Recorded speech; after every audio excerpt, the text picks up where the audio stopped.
Well, good evening, everybody. Commissioners, staff, members of the public, thank you for being here. We'll start this meeting tonight, 6:01 p.m. I'd like to begin with a call to order and then a pledge of allegiance. If you would, Ms. Ashendorf. Please rise and join me. I pledge Allegiance to the flag of the United States of America and to the republic for which it stands, one nation, under God, indivisible, with liberty and justice for all.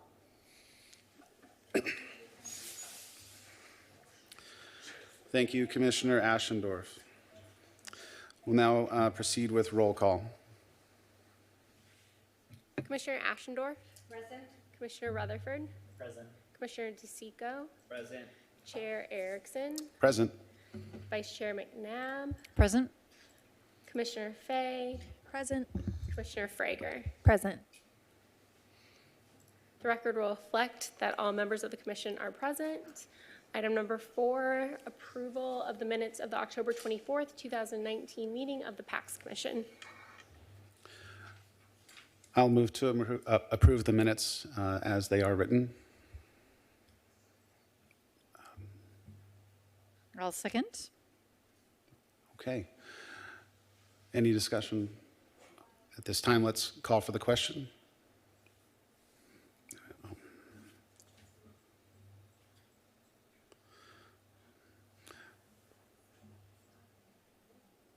It's not working. Can you hit your motion buttons, please? Yeah, I have.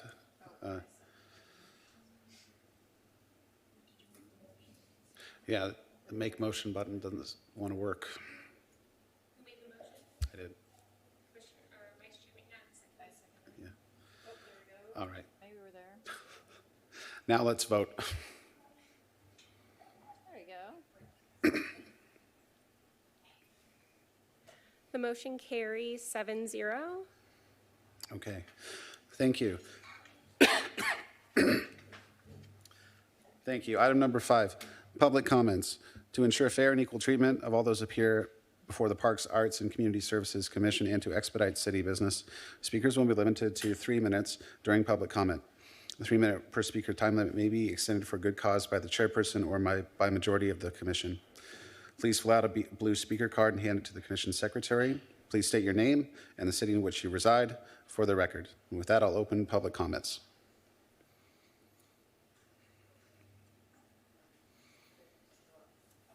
Sure. I'm sorry, this is public comment for anything that's non-agenda. Oh, it's not on the agenda? Yeah, I should have made that more clear. Okay. Yes. Yeah, this is just simply in general. Is it you about tree removal? No. I am so sorry. I thought you were here for the tree removal. My bad, sorry. Hi. You want to say your name? Hi. Okay. I'm going to talk because we only have 3 minutes. Hi, I'm back. I'm sorry. Can you say something, Mama? So can you go wait with Daddy? Okay. You want to tell him? Come here.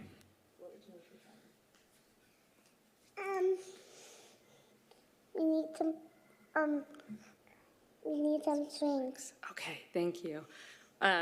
I'm Amy Sanger. I was here last month. We need some swings. And I was just going to ask the commission if you could reopen the, please don't play with that, the master plan for Brentwood Park. The other agenda item is this picnic bench, which apparently is causing an uproar with some of the members that it's going to attract homelessness and drugs. What I've noticed is just attract families and children. I've never seen any homeless or drug use at the park. I walk by it every night almost. But I know that there are people that are concerned by that, and I certainly as a mother, they would call the police and have any, activity like that addressed. I don't know if there's actually been some evidence of that going on, but thank you for the picnic bench. I know there's other picnic benches in the playground. This one happens to be now by the play structure so people can utilize it. But my real comment was, can we reopen the master plan for Brentwood Park? I know that there's a line item in the SIP schedule. It's not in the 5-year plan, but it's a $2.6 million line item. And I think it might not be a fiscally pursuable or feasible price tag. So is that something we could do for Brentwood Park? The only reason I'm here is because some people have asked for like swings, a little more updated equipment, not to do like a big overhaul of the, the playground or the park, or, attract illicit activities. I don't think any of the parents want that. But if we could reopen and see a feasible, sustainable, schedule that we could work with the community, I think that would be great. And as opposed to just kind of kicking the can down the road, there's a lot of, I don't know, it seems like with that $2.6 million line item budget, it's going to be not feasible and not implementable, at least in the next decade. So that was my comment. Thanks. Thank you for your comment. Are there any other public comments? Again, this is related to items not agendized. Okay. Seeing none, we'll close public comment. Are you coming up? Okay.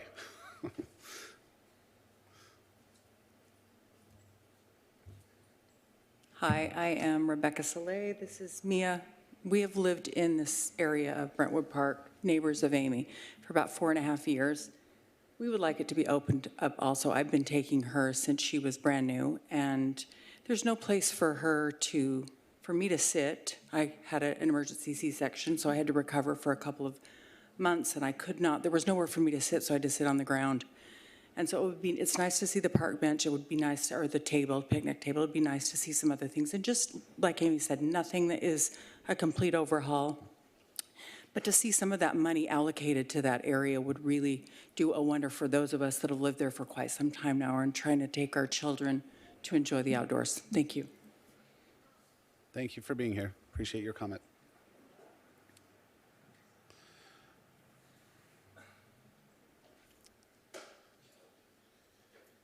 Good evening, everyone. My name is Jimmy Onizuka. I'm also neighbors with Amy and Rebecca. I've been living here now for 5 years. It's a great park, first and foremost. My son Chase, my youngest one Cam, and my soon-to-be-born daughter, I'm sure we'll go to the park multiple times. I echo Amy's point. I don't necessarily think we need an overhaul. What we're just asking for is just some improvements to the equipment. Chase has fallen off that, there's these metal stairs, right? These just ladders that just go up. And it's a great little park, but he's fell off that now 3-4 times. And again, basic improvements. There's no bathroom, which would it be great to have a bathroom? Yes, but I understand that in order to put a bathroom in there, it's going to have to, require plumbing, a major overhaul. Be great if there's money for that, but I think even just those small improvements like a bench, a walkway, that way we could put our shoulders through the park. I don't know if you've ever been to the park itself, but if you're coming down one of the streets, you're essentially crossing just a grass field. And that was here last Sunday, and that park gets a lot of use. There was, a group of little kids playing football in a small, uneven patch of grass. And it's great and all, but if we could somehow get a flat area, right, I think we'll just get a lot more play. And like I said, I've been here 5 years, and over the last 5 years, I've seen a significant increase in kids who go to that park. So anything we can do to just update that, I think would be great and be greatly appreciated. Thank you. Thank you for your comments.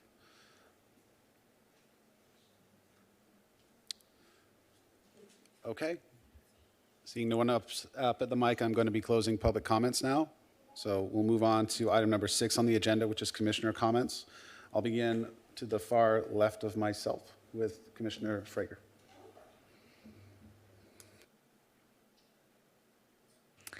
Okay, nice to meet all of you. Thank you for coming to our meeting tonight. I just wanted to give a little update on what I've been up to for the last few weeks. I've been continuing to bring some local vocalists to a few of our city council meetings, so that's been great. They've sung the national anthem for us.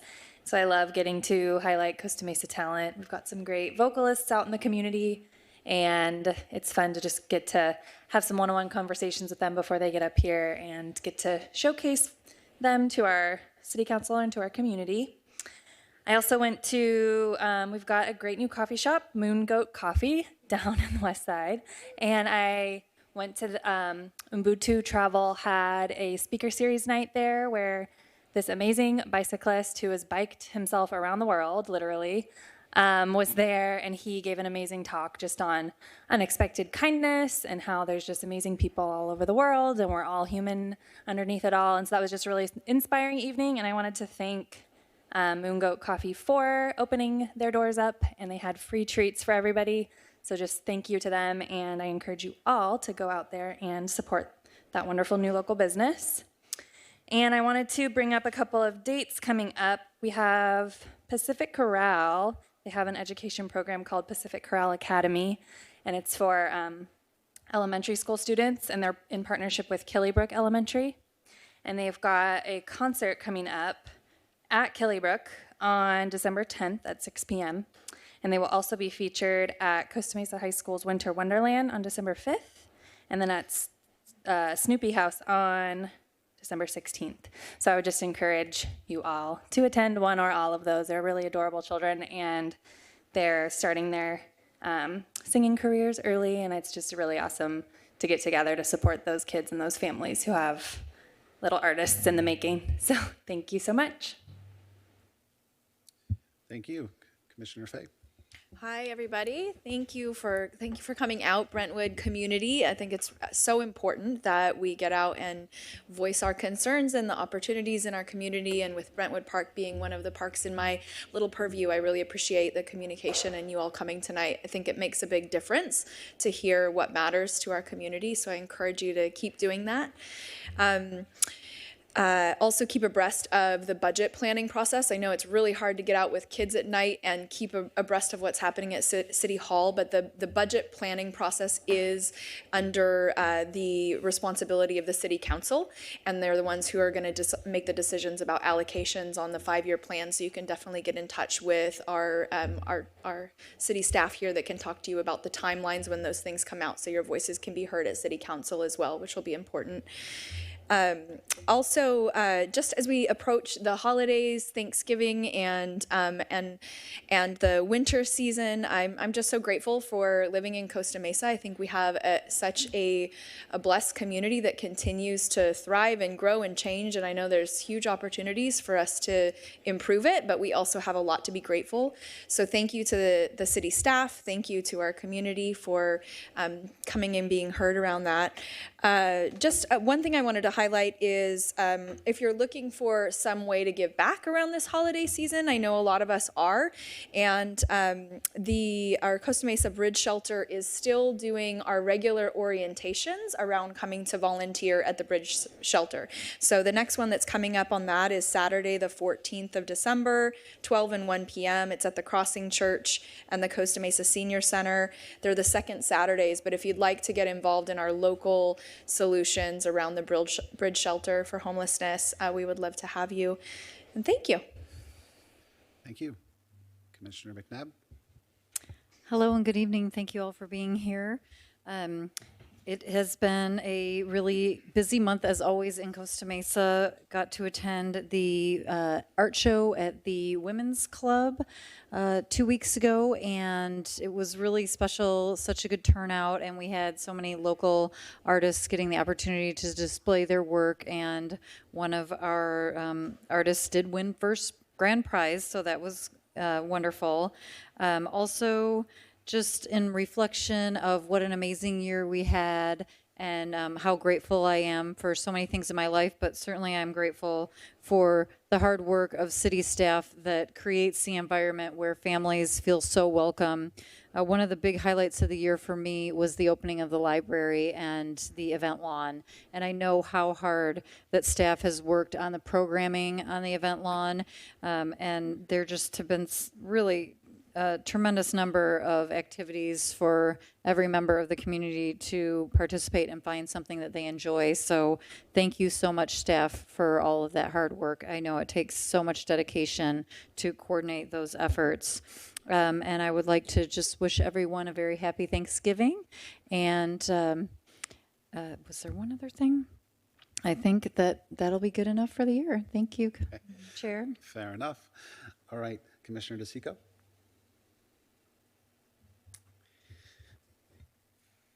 Yes, first thing I want to do is thank our city and our staff for having a citywide streetscape review and including the liquid ambers to that. That's something that I had asked about, and whether that was because I asked about it or not, probably not, but I'm glad they included that on there, as that's going to be a potential problem for years to come. So I'm glad we can get some more direction here at on our commission, because that will be an issue coming up for us. So thank you for the city to looking forward and not just reacting to these issues.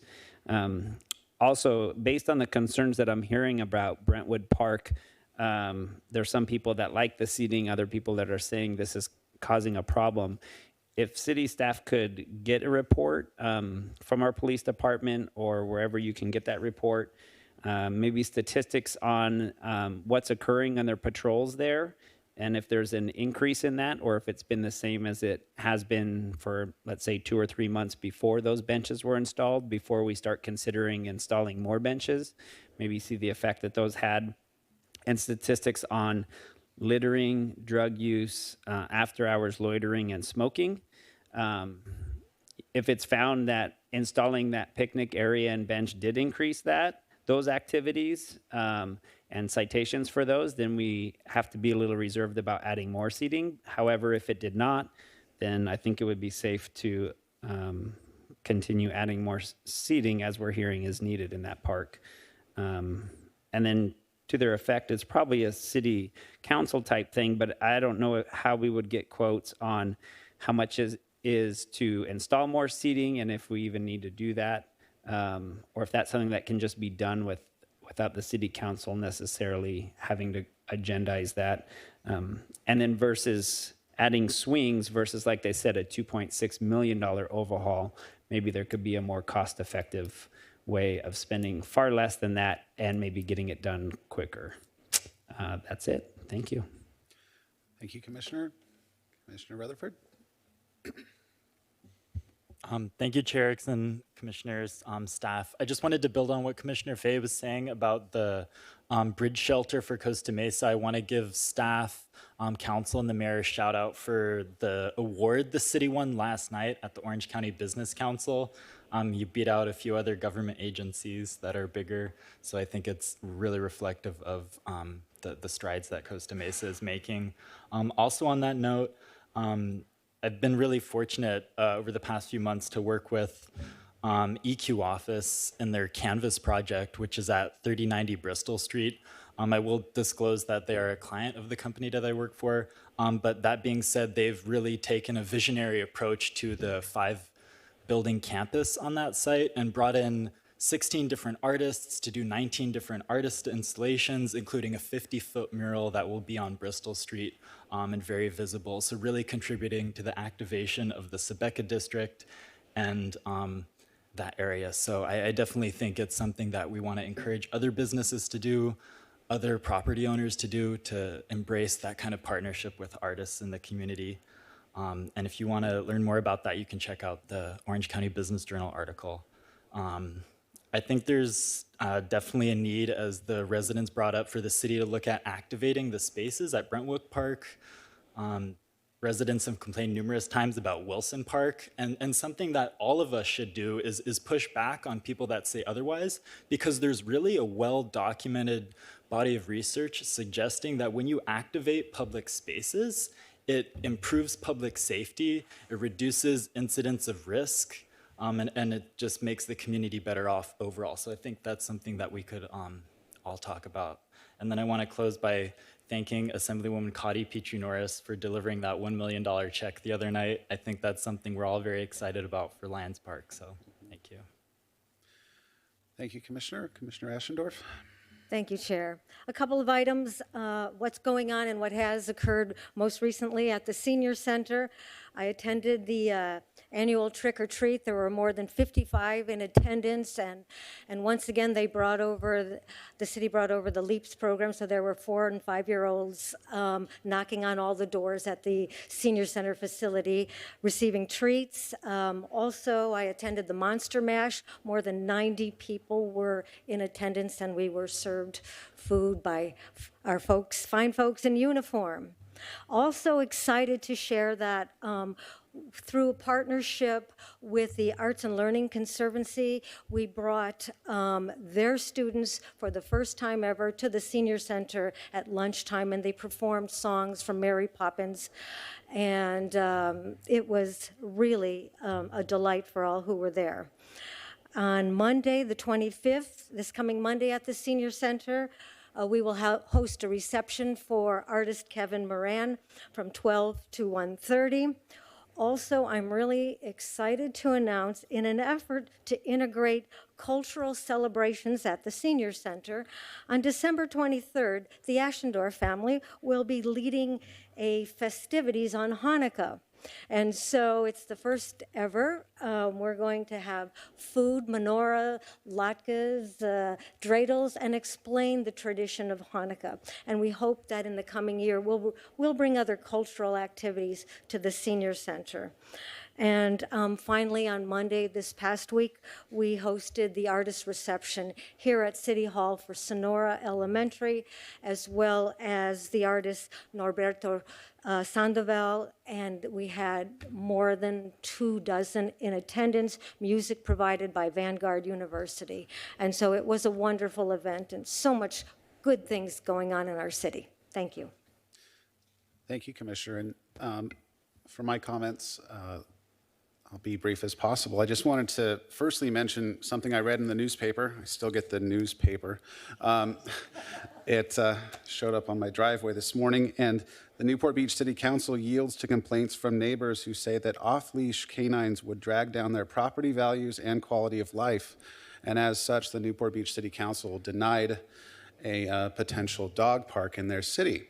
So a few dozen people spoke about it. 100 people signed a petition saying that off-leash dogs are going to ruin their property values. Now, I can't speak to the veracity of that, but what I can suggest is that for people who love dogs and love parks, you need to think twice the next time you let your dog off leash in a park, because you're probably creating a bad name for all of the people who are like you and love dogs and parks. So our neighbors will not have a dog park because a lot of residents thought it would ruin their property values.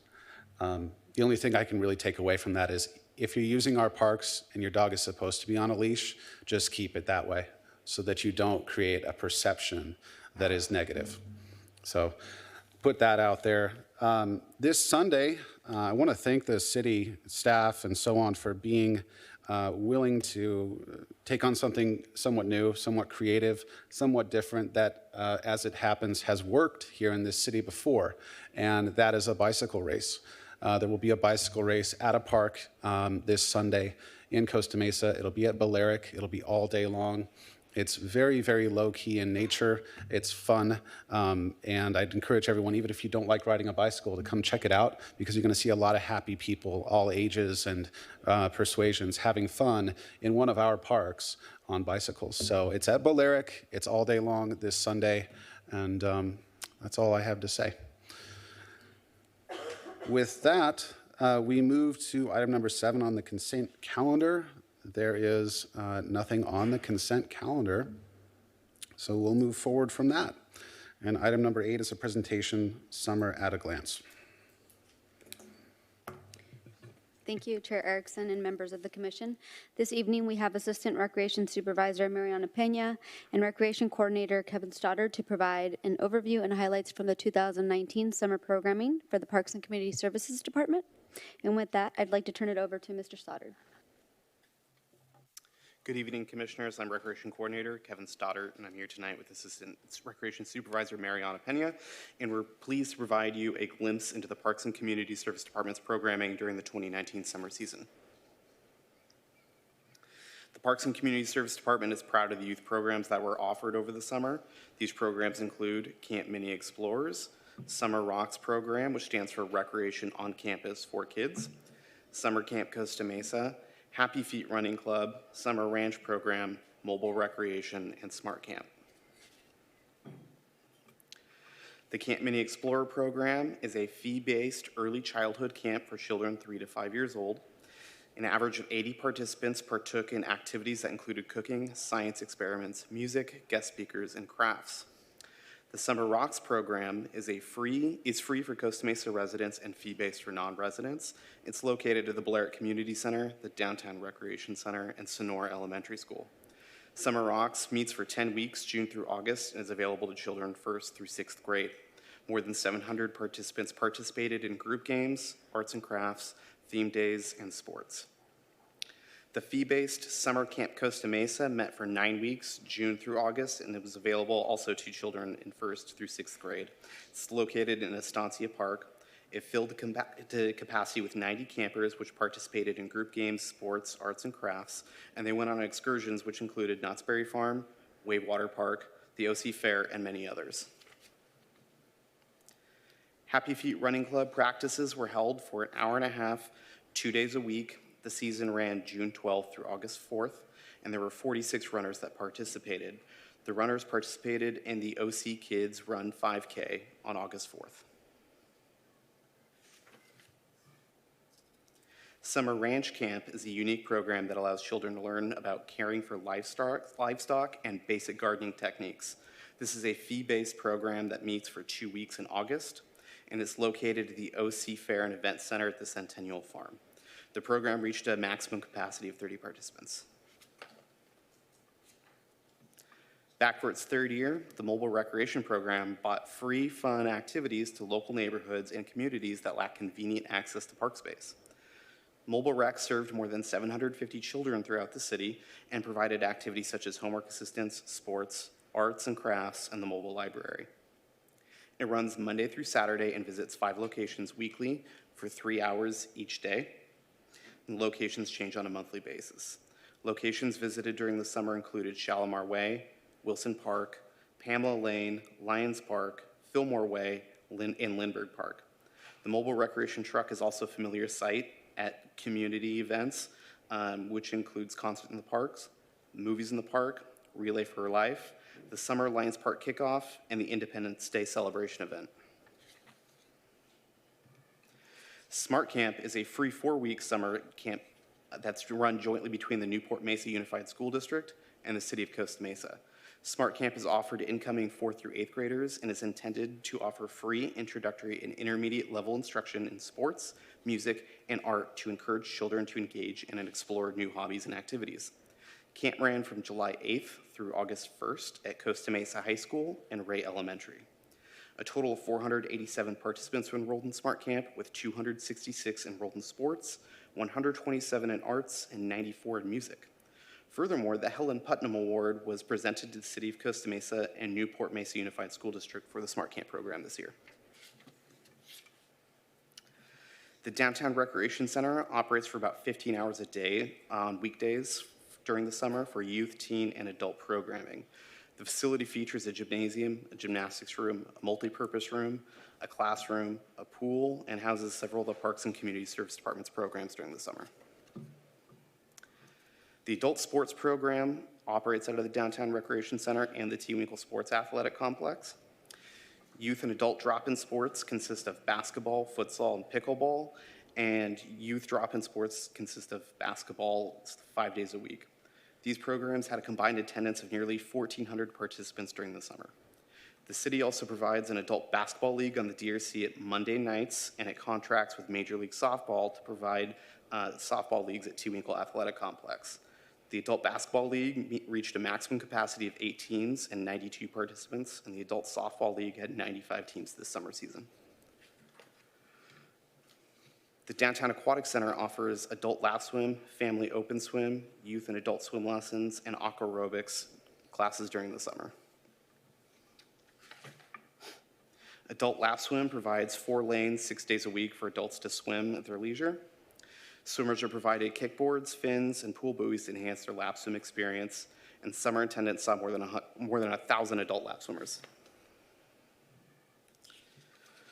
The DAC also offers family open swim 6 days a week to all ages, where swimmers are free to play and roam around the pool. A variety of Costa Mesa youth summer camps and local youth organizations come to the Downtown Aquatic Center to participate in open swim. This includes Rocks, Camp Costa Mesa, Teen Camp, Child's Pace, and Save Our Youth. Nearly 1,400 swimmers participated in open swim this summer. Adult and beginner intermediate swim lessons were offered twice a week for 4 weeks on weekdays, and semi-private classes are offered on Saturdays. Aquarobics classes were also offered and had attendance of more than 100 participants over the 3 summer sessions. Every adult class at the Downtown Aquatic Center filled to capacity this summer. The Downtown Aquatic Center teaches American Red Cross Learn to Swim curriculum for students ages 6 months to 15 years of age. Group lessons are offered on weekdays. Semi-private classes are offered on Saturdays, and one-on-one classes are scheduled on appointment. Hoag's I Save Lives presentation was given to parents at each swim session to inform them how to keep their children safe in aquatic environments. More than 450 youth from ages 6 months to 15 years old, enrolled in swim lessons this summer. The DAC summer season ends with a 5-day-long aqua camp that features 5 themed days: Safety Day, Pirate Day, Sports Day, Aloha Day, and Boat Day. And each day is filled with fun activities and safety topics. The Recreation Leader and Training Program runs alongside Camp Costa Mesa, Summer Be Fit program, and Summer Rocks. The goal of the program is to give teenagers an opportunity to gain community service hours while learning leadership, responsibility, and accountability. There were 21 ARLETs for the 2019 season that worked shifts anywhere from 2 to 8 hours, and more than 1,800 hours of community services were completed by these kids. Summer Teen Camp is a fee-based 9-week program that has 27 teens per week. It's located at the Teen Center located at the T. Winkle Middle School. It runs Monday through Friday from 8 to 5:30, and the kids went on excursions that included Recreation, Medieval Times, Universal Studios, Legoland, and many other fun locations. I will go ahead and turn over the rest of the presentation to my colleague, Mariana Pena. Good evening, Commissioners. The Downtown Recreation Center and Balearic Community Center served as a rental space for public rentals, parties, private events, and contract classes. These classes are designed to serve residents of all ages and include activities such as gymnastics, art, soccer, yoga, archery, karate, and foreign language literacy. Contract classes are held at city facilities, city parks, and through partnerships with local businesses such as with the Senshai Judo and South Coast Fencing. 263 classes were offered for the summer season with a total of 810 registrants. The Costa Mesa Senior Center, that offers free membership to adults 15 and older, had more than 2,600 active members registered in the summer, with more than 75% being Costa Mesa residents. This summer, the center provided an array of activities such as health and wellness, presentations, community trips, and fitness classes. The center partnered with agencies such as Hoag Hospital, Human Care Options, and AARP to provide programming at no cost. The Senior Center has continued its partnership with Second Harvest Food Bank to continue to offer the senior grocery program. In the summer, the program reached a record number of participants, with more than 140 participants receiving food from the program. The Costa Mesa Senior Center is Second Harvest Food Bank's largest food distribution site in Orange County. In July, the Costa Mesa Senior Center held its first intergenerational spelling bee. More than 15 participants registered to compete. Contestants were as young as 10 and as seasoned as 92 years of age. The winner of this year's spelling bee was Senior Center member Simone Bentley. During the month of June, the Costa Mesa Senior Center installed its new hanging system on the second floor, provided by the Costa Mesa Cultural Arts Committee. Local Costa Mesa artist Samuel Helms was the first artist to display artwork on the hanging system, bringing in over 100 pieces of art. The center held its quarterly artist showcase on August 12th, where the seniors were able to meet the artists and enjoy light refreshments while exploring the artwork. Two other popular programs the Senior Center provides are the travel and community trips programs. This summer, participants venture to Laughlin, Nevada for a 2-night stay at Laughlin Riverside, Pachanga Casino, the Summer Jazz Series at the Julianne and George Argios Plaza at Segerstrom Concert Hall, Chargers Training Camp at Jack Hammond Sports Complex, and the Orange County Fair. Animal Care Services successfully continued services with Newport Center Animal Hospital as the city's contracted animal shelter and Priceless Pet Rescue as the animal adoption services provider. While in the shelter's care, animals received a veterinary examination, which included vaccinations, a microchip, and were spayed or neutered. A total of 275 Costa Mesa animals were sheltered this summer, and a total of 52 animals were returned to their owners. 175 Costa Mesa animals were transferred to Priceless Pet Rescue this summer, and 131 of Costa Mesa's adoptable animals found new homes. In addition, Animal Care Services integrated summer youth programs with Priceless Pet Rescue's Adoption Center. The orphanage Summer Rocks participants learned about the adoptable pets, animal care, and how to scan for a microchip. Teen camp participants volunteered their time by cleaning litter boxes, walking dogs, and socializing with the pets. During the summer, Animal Care Services also hosted a volunteer and foster care orientation with Priceless Pet Rescue and provided an informational booth at the summer kickoff, Independence Day celebration at the Orange County Fairgrounds, the Concert in the Park series, and the Dogs Days of Summer. The Bark Park is a large fenced area designated for the public to take their dogs to exercise and socialize in an off-leash setting. The park is divided into 2 separate areas for large dogs and small dogs.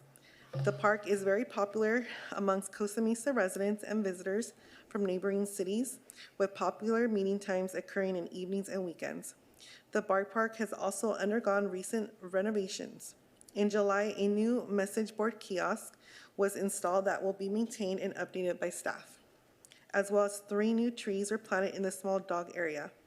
In addition, the Bark Park got a new walkway on September 4th. The city has 2 community gardens with 102 parcels. 60 parcels are located at Del Mar Garden, and 42 parcels are located at Hamilton. This July, one of 6 yearly work parties took place in the summer season. Work parties are not only opportunities to fulfill the annual 4-hour community service requirement for gardeners, but also is an opportunity for gardeners to meet, work, and socialize with other gardeners and city staff. Additionally, the Orange County Master Gardeners provided 2 presentations. Topics included garden plants to attract butterflies and wildlife in the garden. In June, the Parks and Community Services Department began programming the newly opened Lions Park event lawn. This 1-acre open space has become home to special events and ongoing activities. Special events held included Kites and Bites, where families assembled and decorated kites, enjoyed food from local restaurant toasts, and played lawn games.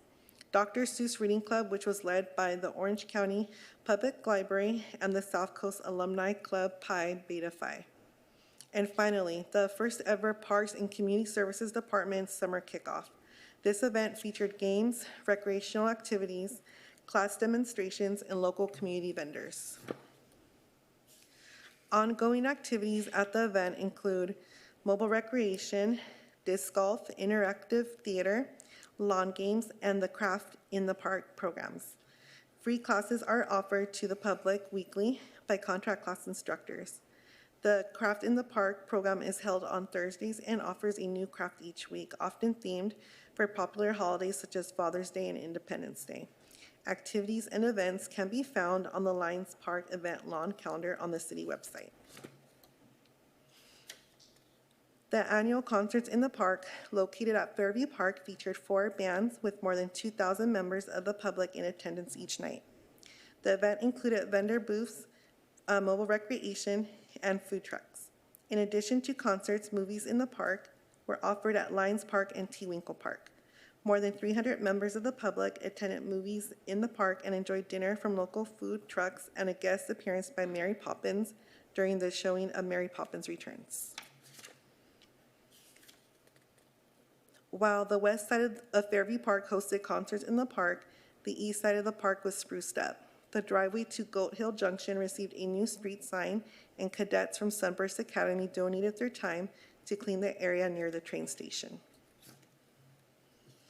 The Cultural Arts Committee led several programs and initiatives this summer, including Youth Art Gallery, the Exhibit Gallery, Art on the Fifth Gallery, Utility Box Art Program, Portrait Series, Art Grant Program, Arts and Cultural Master Plan, and the Directory of Local Artists. Additionally, the committee was proud to host the 5th Annual Art Venture. This free two-day cultural arts event took place at the Segerstrom Center for the Arts in the beautiful multi-tiered glass lobby of the Renee and Henry Segerstrom Concert Hall. Art Venture exhibited 138 artists, 331 pieces of artwork, and had more than 2,000 attendees. Through these programs, local artistic talent has been supported through grants and the master plan and showcased through galleries and public art pieces in city facilities, public spaces, and online. Thank you, Commissioners. That concludes the Summer at a Glance presentation. Please let us know if you have any questions.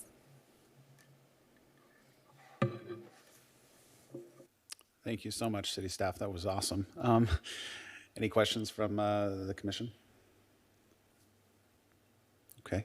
I have one. I'll just start with one quick one. I noticed pickleball. It's really popular. It's growing in popularity again after being invented a long time ago. And I was just wondering if the staff has looked at or heard requests for outdoor courts throughout the city. Has that come up at all? I have not heard that request personally from any of the pickleballers that currently attend. I think that's a lot of that come to the DRC, prefer the indoors. Okay, thank you. Yeah, I just had a question. My family uses a lot of these programs, and they're really great. It's such an asset to have them. We've done Rocks, we've done Happy Feet, we've done Smart Camp, we've done Ranch, volleyball, gymnastics, futsal. So we're very involved with those, and you guys do a great job with the classes. One thing I always notice is I feel, and I don't know how many other people feel this, that the classes actually cost too small of an amount. And there would be a way, if I could donate more to the city to be used for things like upgrade of facility or upgrading existing fields or putting in artificial turf somewhere in Costa Mesa or donating money for a splash pad in a park somewhere for definitely the summertime. If there was a way that when they're signing up for all these classes, there would be a donation button that they could add $20 or whatever, and then they could pick from a couple categories of where they would like to donate that money to. Who would be the person that would need to make that happen? How would that occur? Because I don't think there's too much cost to the city to that. And I think at a minimum, you could get a poll of what people are interested in improving in the city rather than maybe doing things that they are less interested in. Commissioner DeSico, we are looking into that. I believe that request was brought up at the last meeting as well. And so we're working with our current software company to navigate that and see how we can populate that as an option. Okay, that'd be great, because I would like to donate more back to the city because you guys do an amazing job and for an amazing price, in my opinion. And I want to donate more money to keep that going. I did have one more thing, and I did bring it up last time.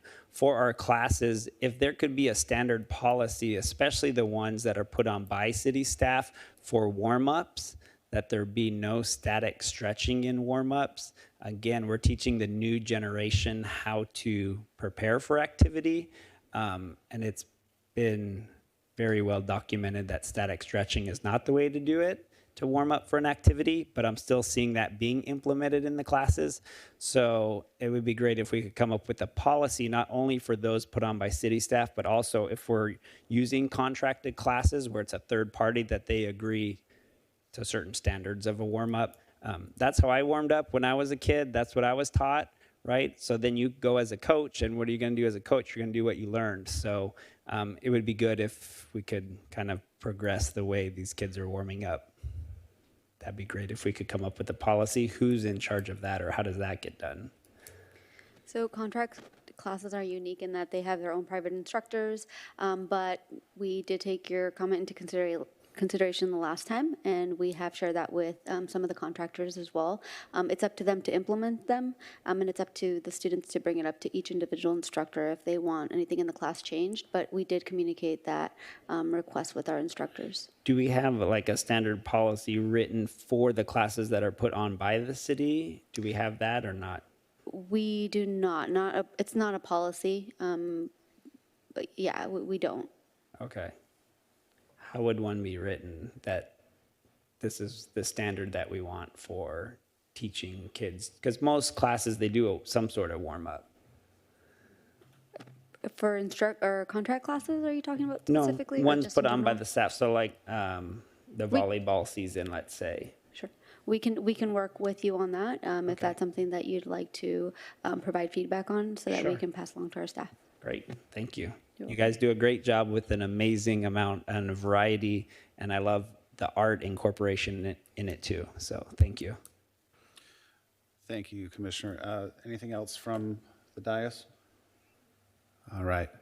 Thank you again, staff. Awesome report. Thank you for everything you do. Moving on now. Item number 9 is old business, but there are no items, so we'll breeze right through that. Item number 10, new business A, tree removal request at 468 Ogle Street.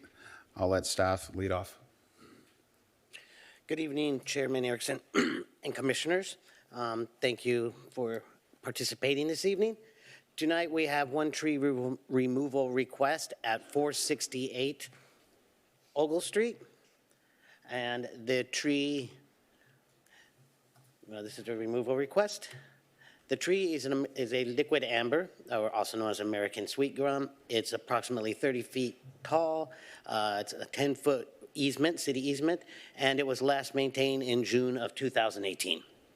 So it was just trimmed last year. Here's a view of from across the street facing the tree and the residence. Here's a view facing west. It's your standard liquid amber. You can see here it has a healthy canopy.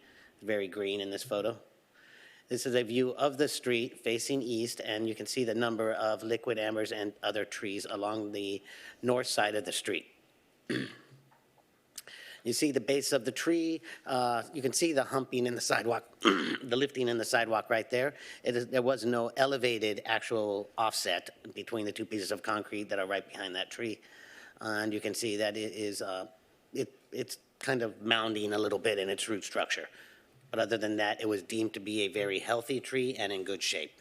And it was not doing any significant infrastructure damage discernible to the curb, gutter, sidewalk, or street at that location.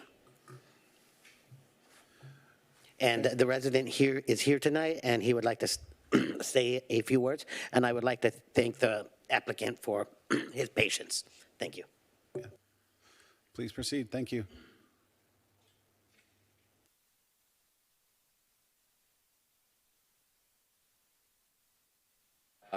I've lived at my wife and I have lived at 468 Ogle for since 2010. My wife was actually born and raised in that house. I have two younger ones, a 4-year-old, a 2-year-old, and one on the way. Across the street, there are 2 younger girls who are both under 6 and a 4-year-old. Right next door to them, there is now a 2-year-old and a less than 1-year-old. Right next door to me, there is a 6-year-old, 4-year-old, and a 2-year-old. So what my point is, there's a lot of kids on the street. We are always outside playing. We're always outside riding bikes and everything like that. There's multiple kids running around. These trees mainly in front of my at 468, and then right next door to me, where there's 3 girls living, is where these two liquid ambers that are very large, the largest on the street, have rooted under the sidewalks and created lifts in the sidewalks. If you look at the elevation from, 10 houses down to where the elevation is at my property, it's significant. It's not inches. So there is a lift in the sidewalk there. And over the past year, 3 years ago was when I first reached out to Jim Ortiz, city arborist, explaining the situation, explaining, what needs to be done, what can be done. There's multiple reasons, mainly the lifting of the sidewalk, creating a hazard for kids. And then last year, we ran into a big problem where because of the tree roots lifting underneath, it also damaged the old clay style main sewer line going into the house. It created so much of a problem that we had to have the main sewer line, which cost $10,000 to repair, or to get redone and repaired, and to fix the damages that were done inside my house because of the water backing back up into my house.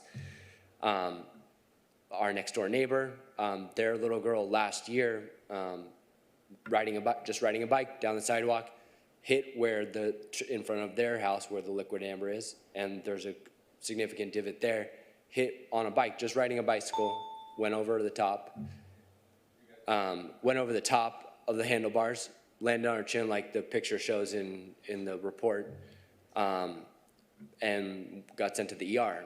Those things are not necessarily insurance covered things. Trip to Hogue, over $1,000. I have a young girl as well. She's fallen multiple times, and not anything significant damage as far as breaking anything. I have a young son who's 2 years old, and he was born with special needs. He's able to walk, but does not get around very easy. So these potential hazards and stuff like that, it's just cause for him ending up there in the emergency room and something bad happening. And I just don't want it to get to that point. And like it was discussed on the other side of the street, that there are no liquid ambers on part of the street. And part of the reason, and my understanding from the residents who've lived there for 30 years, there was a gentleman by the name of Marshall Style. He has since passed, and his wife Erla, but over 10 years ago, he was walking down the sidewalk. I don't know whether he was walking or what he was doing down the sidewalk on that side of the street where those liquid ambers are no more, and fell and broke a limb, and that turned into a lawsuit, and then the liquid ambers were removed on that side of the street. I'm not quite too sure why they weren't removed on the other side of the street. Probably something to do with budget and whatnot with the city. But my point is, it was done way back when because somebody got significantly hurt. We had a young girl who went to the ER last year because of what the trees are doing, because the lifting in the sidewalk, which is the same thing that happened on the other side, and they fixed it. There's in a matter of 4 houses that are all directly right across from each other, and the sidewalk, there's 10 little kids that are all under the age of 6 that are going to be running, riding bikes, and doing stuff. It's 10 different possibilities of somebody going to the ER and possibly severely injuring themselves. And for me, having 3 kids, and especially for my son with special needs, if that were to happen, that would be my recourse of action as well, moving forward. The same thing, because it's just, like I said, we've gone to the city arborist, seen what we can do. We just, besides the tree lifting and just what the trees drop, it just doesn't allow for us to. 30 more seconds, just so you know. Okay. It doesn't allow for us to enjoy what's out front, and the amount of money that we've spent over the past just couple years is just, it's insane, and I don't want it to keep continuing. It's not fair. It's not fair for the residents that are right there, and for us to raise kids there and just enjoy the simple right out in front of our house without having to worry about spending. Okay. Thank you, Mr. Rowe. I gave you 2 extra minutes, so I hope you can appreciate that. Folks, people on the dais, staff, I'll open it up now for questions, comments of staff or the applicant.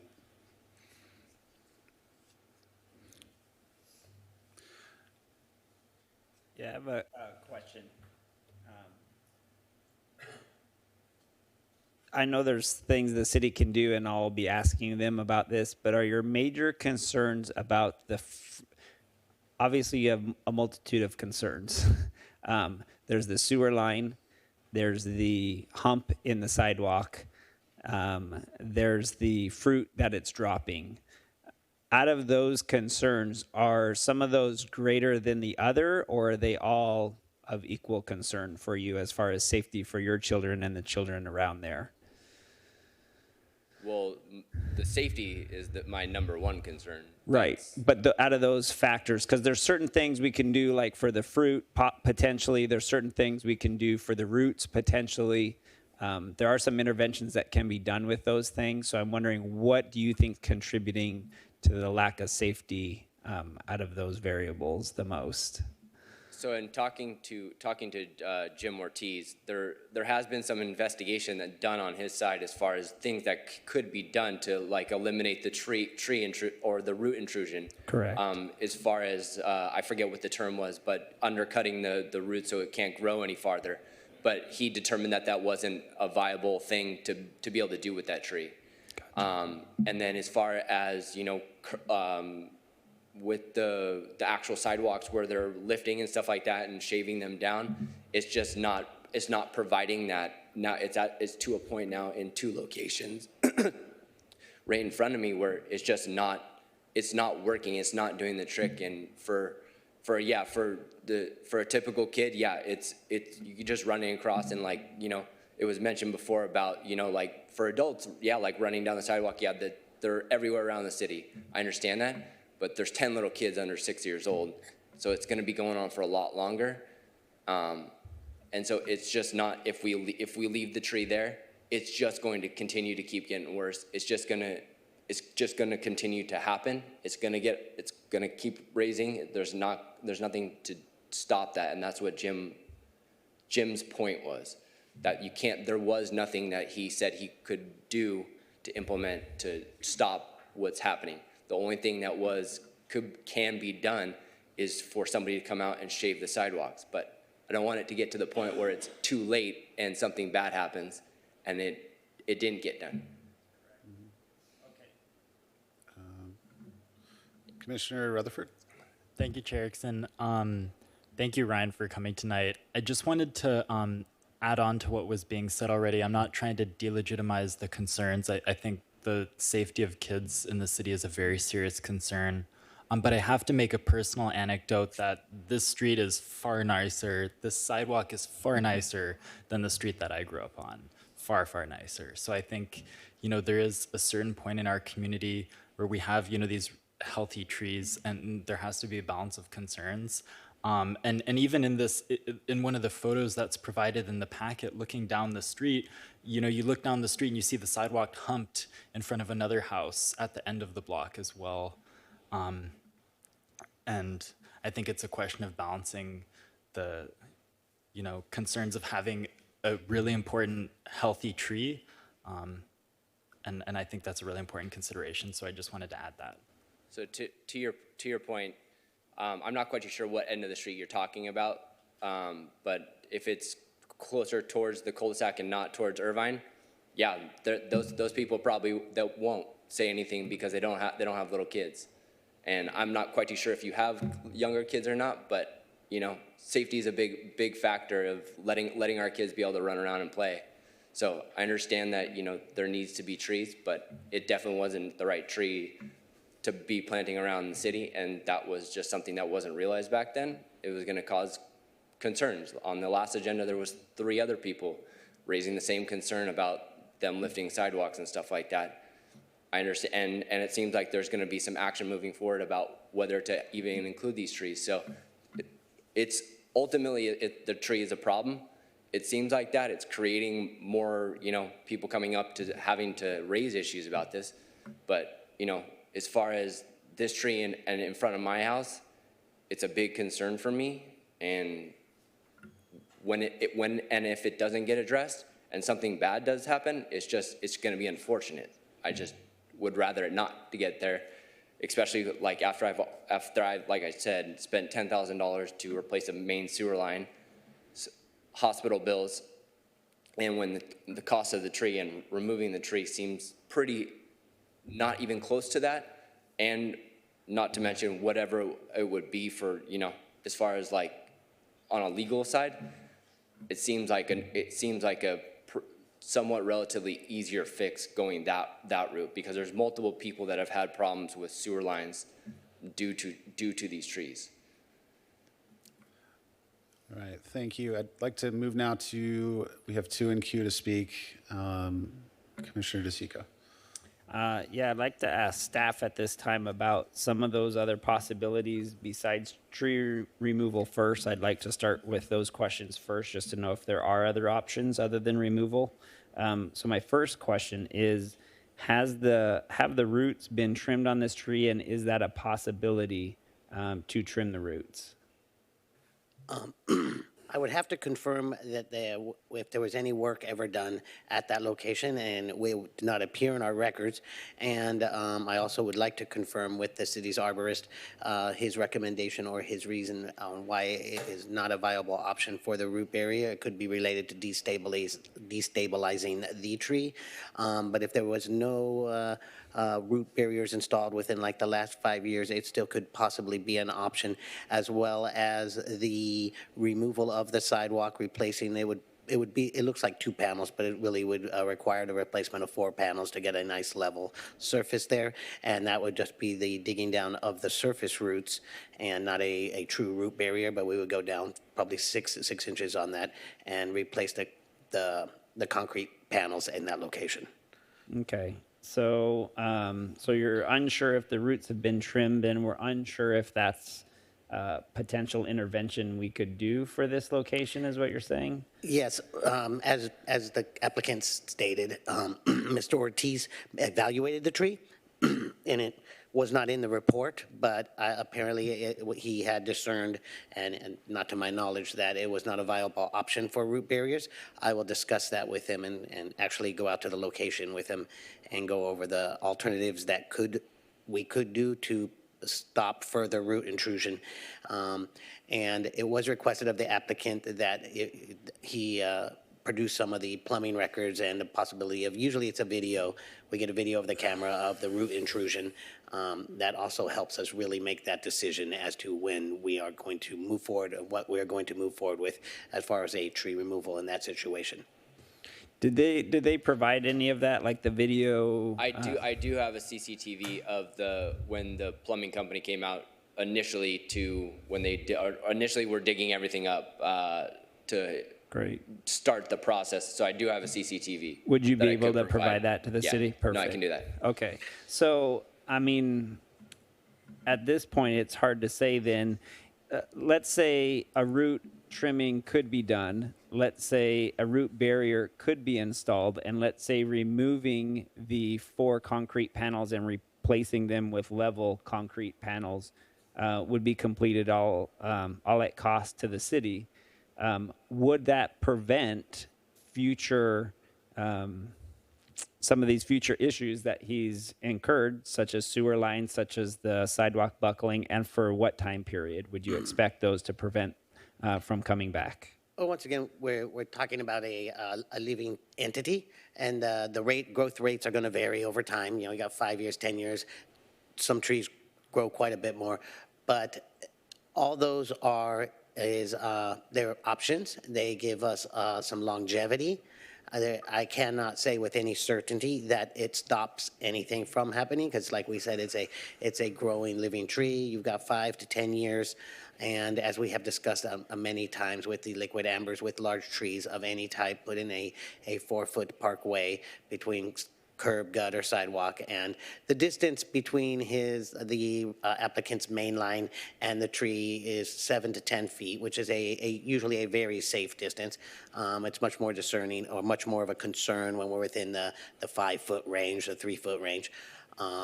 So if there was a root barrier installed there, he would get quite a bit more of longevity and perhaps never have another root issue there. But once again, it's a living entity. It grows in a pattern and the roots would continue to expand and outreach over time.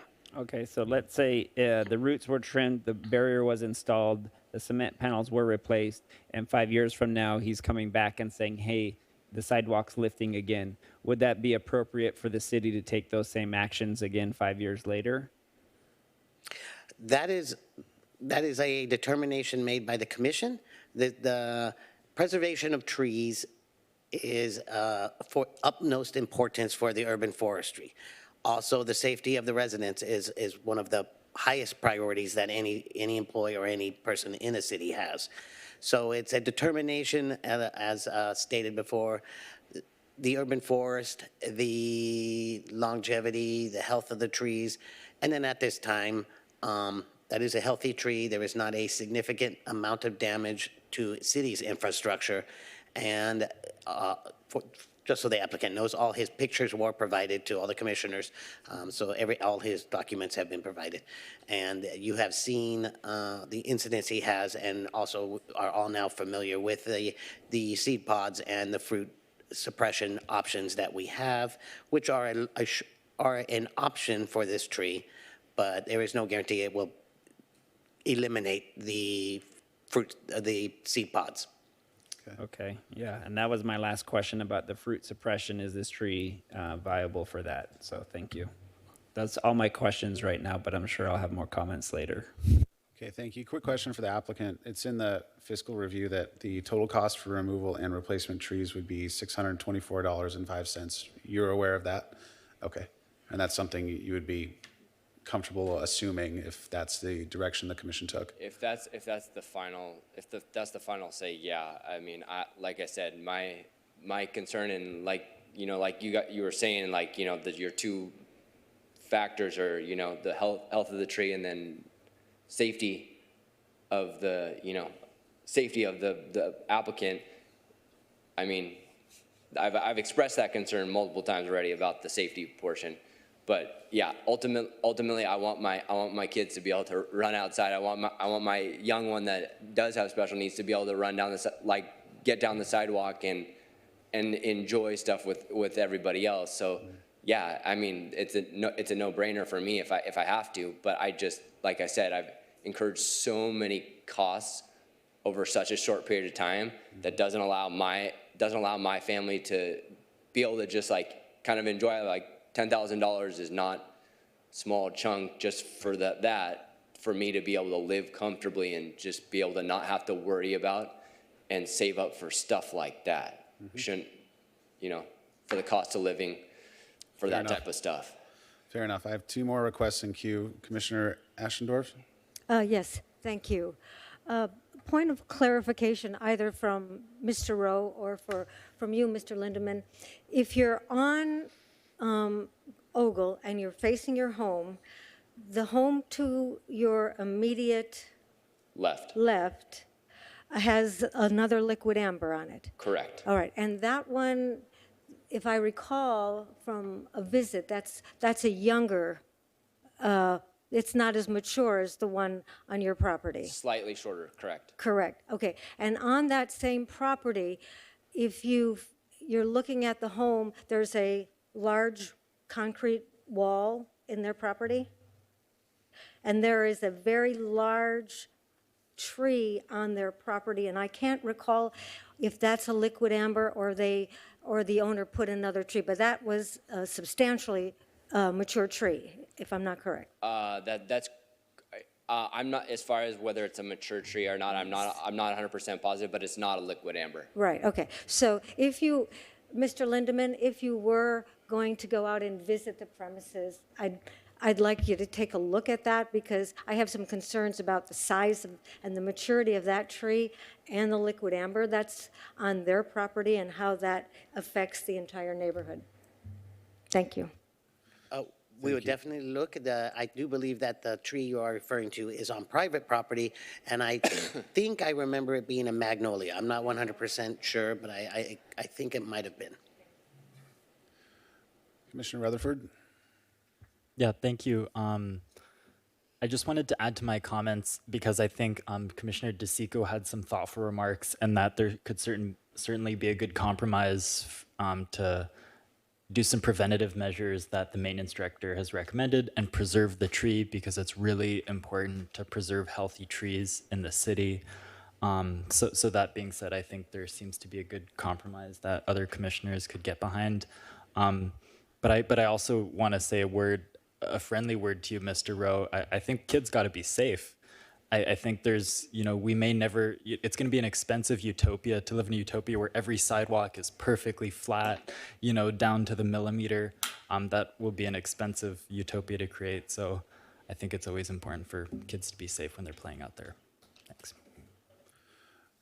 I see no other requests in queue. Does anyone have a motion? I'd like to make one. I'd like to make a motion, and we'll see if there's any seconds on it and acceptance or not acceptance. We'll see, but I'll throw one out there. So my motion is that if it is possible, that our city would do a root trimming with a root barrier installation, also replacing the sidewalk panels that are lifted up, 4 of them, to ensure a flat sidewalk there, as well as a fruit suppression to this tree. If all of those conditions could be met and that we could create a flatter sidewalk there and prevent further root growth for at least 5 years, or whatever time period that is, that we do that. If those conditions would not be met, I'd like to make a motion that the tree is removed under Category 2B at the owner's expense, if we are unable to complete those items. So that sounded like 2 motions. Staff, can you maybe clarify? Yeah, that would be 2 separate motions. Yeah. One is the conditions, and the tree remains, and then the other would be a tree removal option. And on the first motion, we could not include the root barrier option right now. That could be a no, almost an automatic no once we get out there. We do some history and really look at the tree, its roots. We don't want to destabilize a tree, because if the winds pick up after a rainy season, it could be more of a liability. It could be, if we could go out and evaluate, work with the resident and see what options are available, we definitely will do that. And I know Jim Ortiz has visited and apparently has had conversations with the applicant. And in Jim's conversations, it sounds like he might have been leery or not willing to do a root barrier. And sometimes that is with a healthy tree that is this mature and has a large canopy, where could be leery of doing that. But that would not keep us from doing the concrete panels, the fruit suppression, or additional trimming. How would the trimming prevent future root growth then? Well, it wouldn't relate to the future root growth. It would be more about controlling the seed pods and the fruit. If you have the root towards the house that are going under the sidewalk, those would be part of the sidewalk replacement, and it would be level for a good 5 years. It would start to rise eventually, and the tree roots would eventually be going under, but the surface level down, a ways would be removed. But I can guarantee that the installation of a root barrier is an option. So do you still have a motion? Well, I mean, that's the route I'd like to take, but let's say they can't trim the roots down. Let's say they can't install a root barrier. Then this is going to be a problem in a short number of years again, and we're going to be in the same spot again. And if the fruit suppression doesn't work. But, I mean, that's the first option, but I would need to know if those things are options before I could say that's the path we want to go down. That's why I made the condition. If we can't do that for this resident, that then we remove the tree if those conditions can't be met. It sounds like your motion is for continuation, if I may. Yes, But that would require extra evaluation, because now we made a motion that we do not have all the facts and information with us at this time. So that would have to continue this item with further evaluation to the or the direction, a motion could be made to continue the item and work, for staff to work with the resident.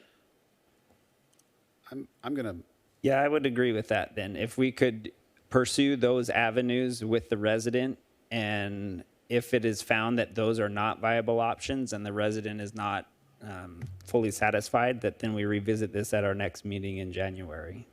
Is that okay? Is that a motion? Yes, that is a complete motion. Okay. If it is determined that we cannot meet all these things, then the item will be brought back.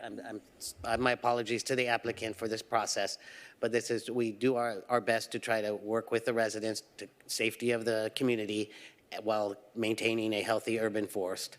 Okay, so my motion would be for the route, trimming the sidewalk, repair of the 4 panels, evaluation of the root barrier and the fruit suppression with the resident.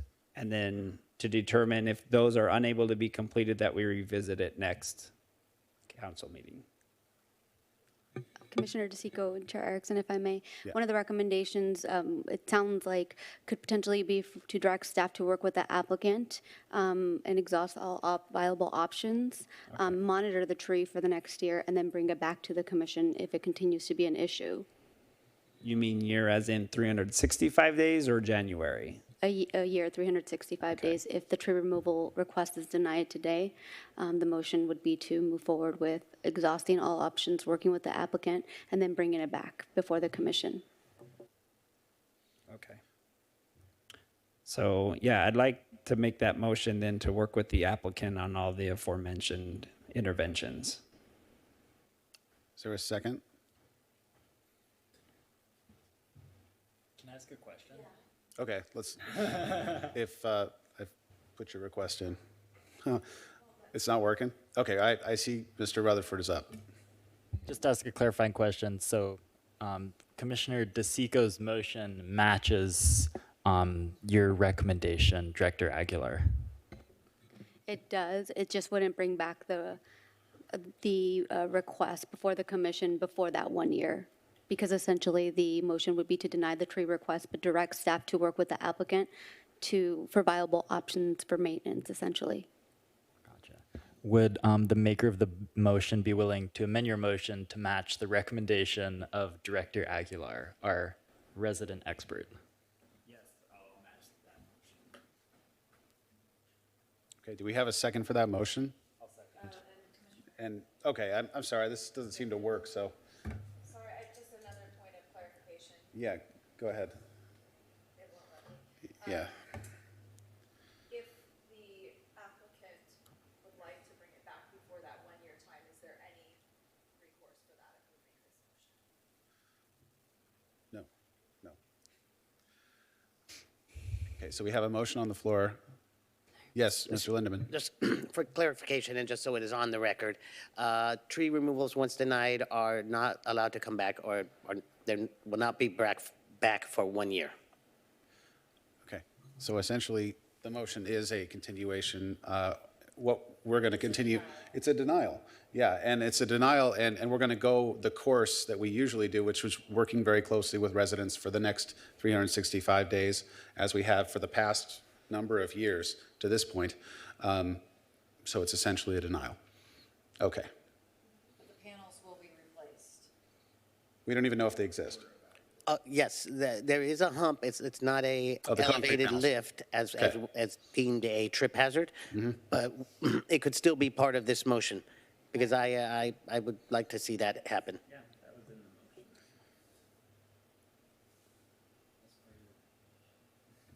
We don't seem to have some buttons working. Well, Just, I mean, yeah. as long as the replacement of the 4 sidewalk panels are included in the motion, then I'm willing to second the motion. Or maybe someone already did. Yeah, I'm sorry, staff, our motion buttons just aren't working. I don't know why. They are done? Okay. Commissioner DeSico made Uh-huh. the motion, Commissioner Rutherford seconded. Okay, there we are. Thank you. Okay. Well, at that point, let's call for the question.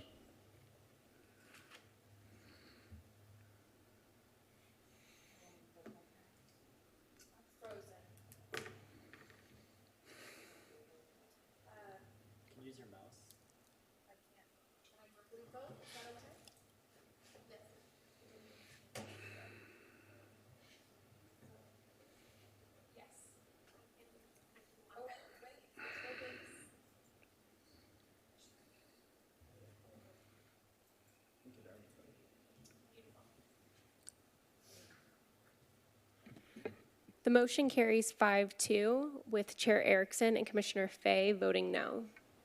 Okay, so essentially, the applicant has an opportunity to bring this forward again in 1 year and has the opportunity to work with staff from this day forward to create a more amenable situation. Okay. So as far as this next 365 days, it's kind of what you said about the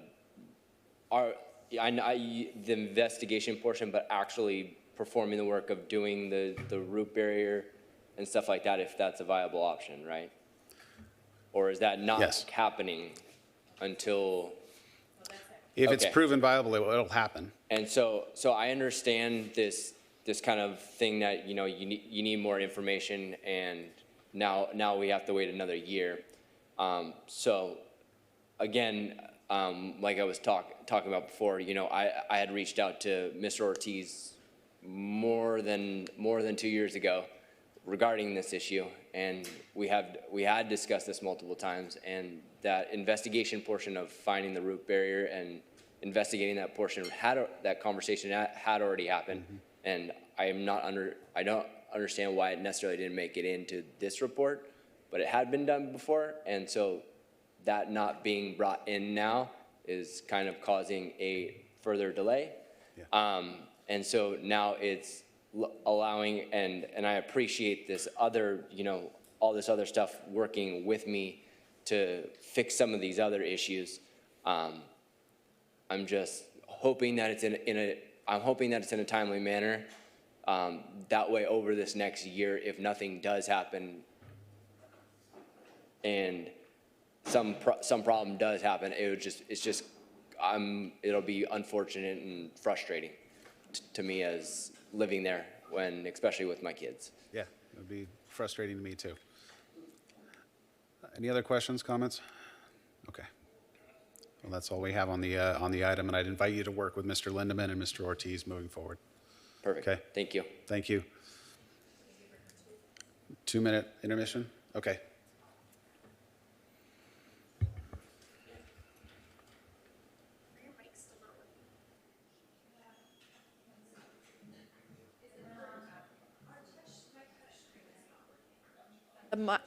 But if I use this, it's working.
We're going to resume the meeting at this time, so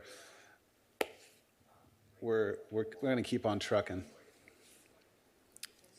Item number 11 is the Parks and Community Services Director's Report. I will turn it over to the Parks and Community Services Director. Excuse me. Thank you, Chair Erickson, members of the Commission. The city's fall session of recreation and community service activities and programs are now entering their last few weeks of programming as we move toward the holiday season and the year's end. With this, the registration for the upcoming winter session began earlier this month for residents and will begin next week for and has already begun for non-residents. Excuse me. The School Year Rocks program is quickly approaching 1,000 registered participants and is right in line with registration numbers as compared to this time last year. As you likely have noticed, the Winter Recreation Guide was delivered to residents and facilities several weeks ago and features hundreds of offerings for participants of all ages. Of special note are signups for Winter and President's Week Camp, which are going on. The Youth Sports and Fitness Program will wrap up its free co-ed recreational youth volleyball program this Saturday at the Downtown Recreation Center.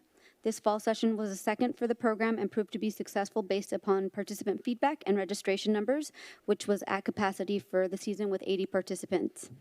The mobile recreation program has been busy in neighborhoods and at special events during the fall season.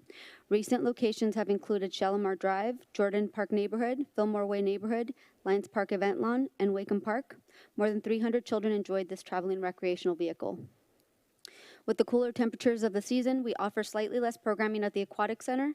We do, however, continue to see strong participation in our lap swim and swim lesson programs. During the season, staff also increase their safety training in and out of the water. The city's teen program has remained busy with an average attendance at each center in the 20s. To celebrate Halloween, a special themed Teens Only event took place late last month that had attendance of more than 50 teens participating. The event, Cheers for Fears, hosted a viewing of the movie A Quiet Place, and teens enjoyed carnival-style games and food. Our animal care services staff, along with our animal shelter and adoption service providers, saw nearly 90 animals come through our city animal system during the months of October, with 25 animals being adopted and 15 being directly reunited with their owners.